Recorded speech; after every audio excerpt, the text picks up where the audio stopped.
Halo teman-teman, selamat malam. Jumpa lagi bersama saya Noni di malam hari ini. Dan malam ini kita akan belajar tentang klasifikasi makhluk hidup, yaitu mengidentifikasi benda-benda di sekitar kita ya. Ada tujuan pembelajaran yang sudah saya tampilkan di slide. Ada 5 yang hari ini kita akan bahas tentang benda-benda di sekitar kita berdasarkan asalnya dan berdasarkan sifatnya. Oke, ada beberapa gambar yang saya tampilkan ini teman-teman. Nah, berdasarkan gambar-gambar yang ada, kira-kira ini gambar-gambar apa ya? Nah, oke. Nah, Anda juga bisa perhatikan ada beberapa gambar lagi, ada meja, kursi, ada mobil air, pohon, robot, sapu. Ini adalah gambar dari benda-benda yang ada di sekitar kita. Berdasarkan gambar-gambar yang ada, teman-teman bisa menjelaskan ya perbedaan antara benda alami dan benda buatan, disertai contohnya. Kemudian perbedaan benda sederhana dan benda kompleks disertai contohnya, dan Anda akan menjelaskan kegunaan dari berbagai jenis benda-benda yang ada di sekitar kita. Nah, sekarang saya sudah punya rangkuman yang akan saya tampilkan untuk Anda. Ya, rangkumannya untuk klasifikasi benda terbagi atas 2 bagian. Yang pertama, berdasarkan asalnya terdiri dari benda alami dan benda buatan. Apa itu benda alami dan benda buatan? Mari kita lihat sama-sama.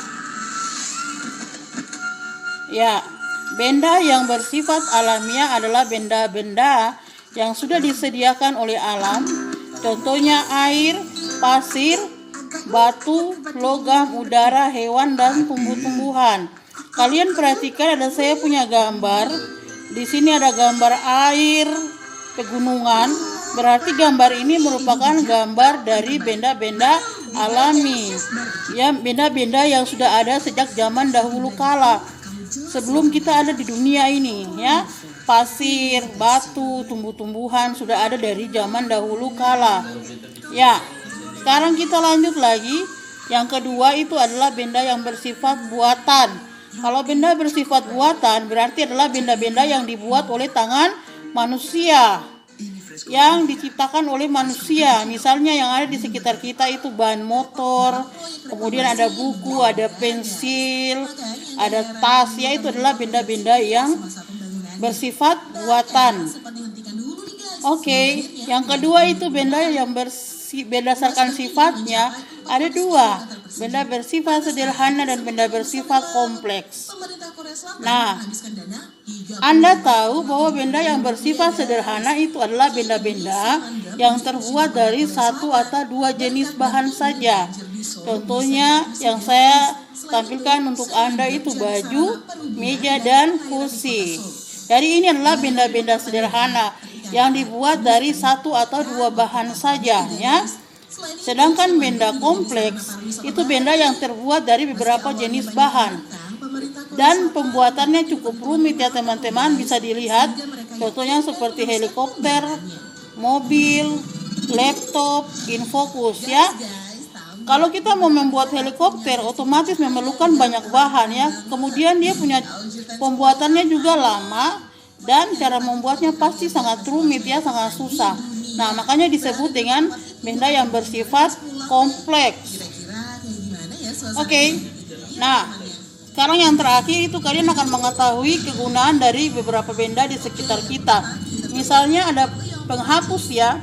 Kalian perhatikan penghapus ada bagian berwarna merah dan berwarna biru. Banyak orang mengira bahwa penghapus di bagian biru ini adalah untuk menghapus pulpen. Padahal sebenarnya penghapus yang berwarna biru ini dirancang untuk menghapus bagian tulisan-tulisan yang tidak bisa dihapus pada bagian kertas yang tebal. Makanya kalau dihapus pakai yang warna merah itu kurang bersih. Tapi jika digunakan untuk warna biru berarti dia punya hasilnya bersih ya. Oke, jadi teman-teman sudah bisa mengetahui perbedaan antara benda sederhana dan benda kompleks, kemudian perbedaan antara benda alami dan benda buatan. Semoga bermanfaat bagi Anda ya. Oke, saya Noni Kasman pamit. Dadah.